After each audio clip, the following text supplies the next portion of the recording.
Slovenia എന്ന് പറഞ്ഞിട്ട് രാജ്യമുണ്ട്.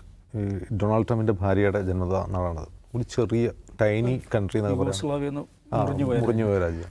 അവർ എടുത്തൊരു ഡിസിഷൻ നെതന്യാഹുവിനെ ബാൻ ചെയ്തിരിക്കുകയാണ്. അങ്ങോട്ട് വന്നിട്ടുണ്ടെങ്കിൽ അറസ്റ്റ് ചെയ്യും. കാരണം അവർ ICC റോം കൺവെൻഷൻ ഒപ്പിട്ട രാജ്യമായതുകൊണ്ട് ICC ബൗണ്ടാണ്. അവർ നെതന്യാഹു വന്നാൽ ഞങ്ങൾ അറസ്റ്റ് ചെയ്യും. ഒരു ചെറിയ രാജ്യമാണ്, ജനസംഖ്യ തീരെ കുറവാണ്, ഒരു കിഴക്കൻ യൂറോപ്യൻ രാജ്യമാണ്. ഇന്ന് ഹാരിഡ്സിൻ്റെ പ്രധാനപ്പെട്ട വാർത്തകളിലൊന്ന് ഇതാണ്: സ്ലോവേനിയയുടെ തീരുമാനം എത്രമാത്രം വലിയ തിരിച്ചടിയാണ്.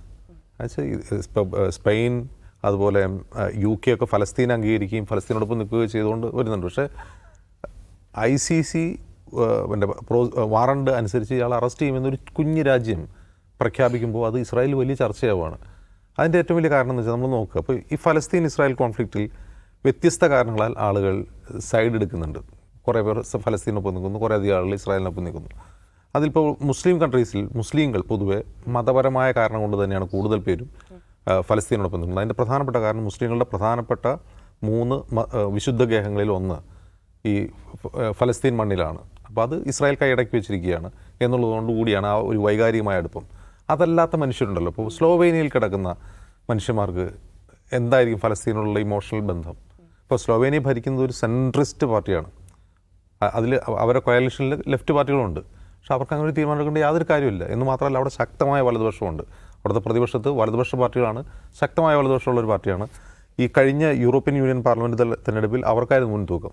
ഒരു വലതുപക്ഷ മുൻതൂക്കമുള്ള ഒരു രാഷ്ട്രീയ കാലാവസ്ഥയുള്ളൊരു രാജ്യത്ത് നിന്നിട്ട് ഒരു രാജ്യം തീരുമാനമെടുക്കുകയാണ് നെതന്യാഹുവിനെ ബാൻ ചെയ്യുക എന്നുള്ളത്.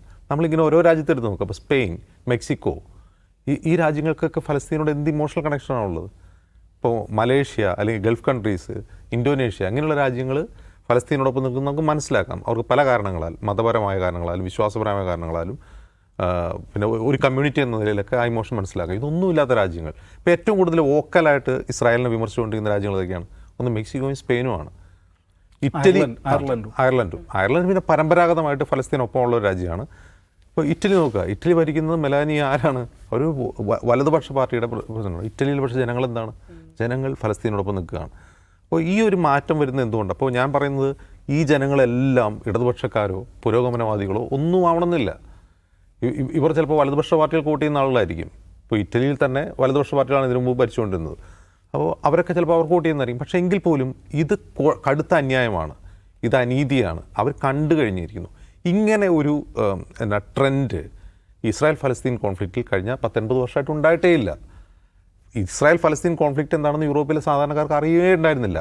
ഇവിടെ യഹൂദന്മാർ ഇവിടെ കുറേ പേരുണ്ടായിരുന്നു. അവരൊക്കെ അവരുടെ വാഗ്ദത്ത ഭൂമിയിലേക്ക് പോയി അവരവിടെ നന്നായിട്ട് ജീവിക്കുന്നു. അവിടെ കുറേ പേര് അവരെ ചുറ്റും നിന്ന് ശല്യം ചെയ്യുന്നു. ഇതായിരുന്നു അവിടെ ഉണ്ടായിരുന്ന നറേറ്റീവ്. ആ നറേറ്റീവ് പൂർണ്ണമായും മാറിക്കഴിഞ്ഞിരിക്കുന്നു. അത് ഇന്ന് ലോകത്തിന് അറിയാം അവിടെ എന്താണ് നടക്കുന്നത്. നേരത്തെ അത് അറിയില്ല.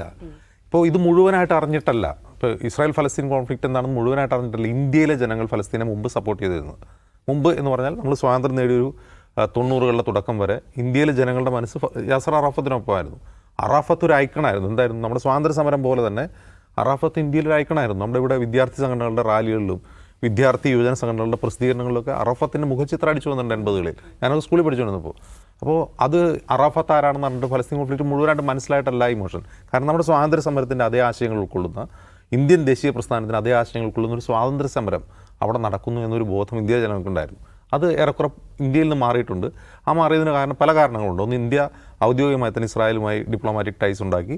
2, ഇന്ത്യയിൽ ഉയർന്നു വന്ന ഹിന്ദുത്വ രാഷ്ട്രീയത്തിൻ്റെ വളർച്ച. ഇത് രണ്ടുമാണ് ഷിഫ്റ്റ് ഉണ്ടാക്കിയിട്ടുള്ളത്.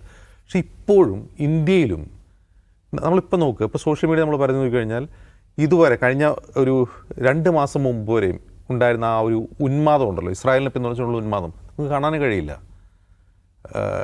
അതായത് ഇപ്പോൾ റൈറ്റ് നൗ നമ്മൾ സോഷ്യൽ മീഡിയ പറയുന്നത് അത് ഏത് ഭാഷയിലാണെങ്കിലും, ഇപ്പോൾ നാഷണൽ ലെവലിൽ നോക്കിയാലും കേരളത്തിലാണെങ്കിലും, കേരളത്തിൽ ലാപ്ടോപ്പൊക്കെ തുറന്നു വെച്ച് ഇസ്രായേലിന് വേണ്ടി പ്രസംഗിച്ചുകൊണ്ടിരുന്ന ആളുകളുണ്ട്, നാസ്തിക മോർച്ചക്കാരുണ്ട്. അവരാരും ഇപ്പോൾ ഒരക്ഷരം മിണ്ടുന്നില്ല.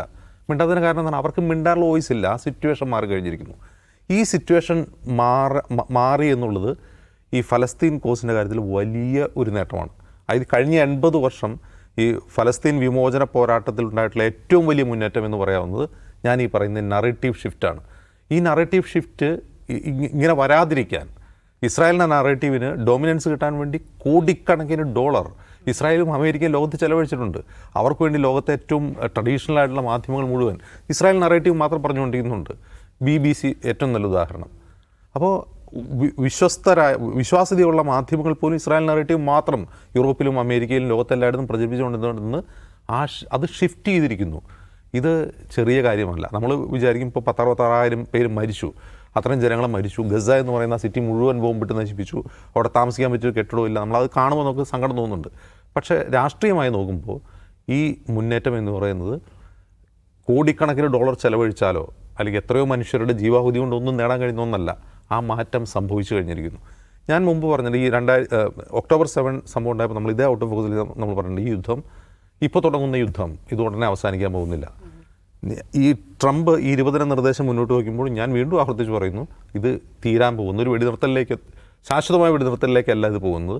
ഇത് കൂടുതൽ ഈ എന്താ പറയുക, ഫലസ്തീൻ വിമോചനത്തിൻ്റെ പുതിയ വഴിത്താരകളിലേക്ക്, പുതിയ ടേണിംഗ് പോയിന്റുകളിലേക്ക് തിരിയാൻ പോവുകയാണ് ഈ ചെയ്യുന്നത്. അതിൻ്റെ കാരണം ഇപ്പോൾ ഈ വെച്ചിട്ടുള്ള നിർദ്ദേശം 20 നിർദ്ദേശം എന്ന് പറയുന്നത് ഒരിക്കലും ഹമാസിന് സ്വീകാര്യമാവുന്ന ഒന്നല്ല അവരെ സംബന്ധിച്ച്. കാരണം ഫലസ്തീൻ സ്റ്റേറ്റിനെ പറ്റിയുള്ള കൃത്യമായ റോഡ് മാപ്പോ അതിന് ടൈം ലൈനോ ഒന്നുമില്ലാത്ത വെറുതെ വാചോടൊപ്പം എന്ന് പറയാവുന്ന ഒരു കാര്യം മാത്രമാണ് ട്രംപും നെതന്യാഹും കൂടി പറഞ്ഞിട്ടുള്ളത്. നെതന്യാഹു അത് സമ്മതിക്കുന്നത് തന്നെ തൽക്കാലത്തെ ഒരു ഡൈവേർഷൻ ടാക്ടിക്സ് ആണെന്ന് എല്ലാവർക്കും അറിയാം. അപ്പോൾ ഇത് കൂടുതൽ സങ്കീർണമായ, കൂടുതൽ കോംപ്ലിക്കേറ്റഡ് ആയിട്ടുള്ള ഒരു രാഷ്ട്രീയ പോരാട്ടമായി, ഇത് ഫലസ്തീനിൽ മാത്രം നടക്കുന്ന ഒരു പോരാട്ടമല്ല, ലോകം മുഴുവൻ നടക്കുന്ന ഒരു പോരാട്ടമായി മാറുകയാണ്. ഇപ്പോൾ ഫ്ലോട്ടില തന്നെ എടുക്കുക. ഫ്ലോട്ടിലയിൽ പങ്കെടുക്കുന്ന ആളുകളൊക്കെ ചെറിയ ആളുകളല്ല. നെൽസൺ മണ്ടേലയുടെ ഗ്രാൻഡ് സൺ, ഇപ്പോൾ യുവോൺ റിഡ്ലെ പോലുള്ള മാധ്യമപ്രവർത്തകർ, അങ്ങനെ വളരെ പ്രൊമിനൻ്റ് ആയിട്ടുള്ള മനുഷ്യരാണ്, അഭിഭാഷകരാണ്, ആക്ടിവിസ്റ്റുകളാണ് അതിലുള്ളത്. ഗ്രീറ്റ തുൻബർഗ് ഇപ്പോൾ 2ാമത്തെ തവണയാണ് അവർ അറസ്റ്റ് ചെയ്യുന്നത്. അപ്പോൾ ഇത് ലോകം കണ്ടുകൊണ്ടിരിക്കുകയാണ്. ഇതിനു മുന്നിൽ ഇനിയൊരു പുതിയ നറേറ്റീവ് മാറ്റാനോ, ഞങ്ങൾ നല്ലവരാണ് അല്ലെങ്കിൽ ഞങ്ങളുടെ ഭാഗത്താണ് നീതി, റൈറ്റ് ടു എക്സിസ്റ്റൻസ്, ഇസ്രായേലിൻ്റെ റൈറ്റ് ടു എക്സിസ്റ്റൻസ് നിങ്ങൾ പറയും. ഇനി റൈറ്റ് ടു എക്സിസ്റ്റൻസ് എന്നുള്ളൊരു വാക്ക് ഇന്ന് നെതന്യാഹുവിന് പറയാൻ കഴിയില്ല. ആ വാക്കിൻ്റെ വില തന്നെ പോയി കളഞ്ഞു. ഇതുവരെ പറഞ്ഞുകൊണ്ടിരുന്നതാണ് ഇസ്രായേലിൻ്റെ ഏറ്റവും വലിയ ടോക്കൺ എന്താണെന്ന് അറിയുമോ? ഇസ്രായേലിന് നിലനിൽക്കാനുള്ള അവകാശം എന്നാണ് പറയുക. ഞങ്ങളെ നിലനിൽക്കാൻ ലോകം ഈ ചുറ്റുമുള്ളവർ സമ്മതിക്കുന്നില്ല, ഫലസ്തീനിൽ സമ്മതിക്കില്ല, ഹമാസ് സമ്മതിക്കുന്നില്ല എന്നുള്ളതായിരുന്നു. ഇനി റൈറ്റ് ടു എക്സിസ്റ്റൻസ് എന്ന വാക്ക് വിലകെട്ട വാക്കായി മാറി എന്നുള്ളതാണ് ഈ 2 വർഷത്തെ അനുഭവങ്ങൾ കൊണ്ട് നമുക്ക് മനസ്സിലാവുന്ന ഒരു കാര്യം.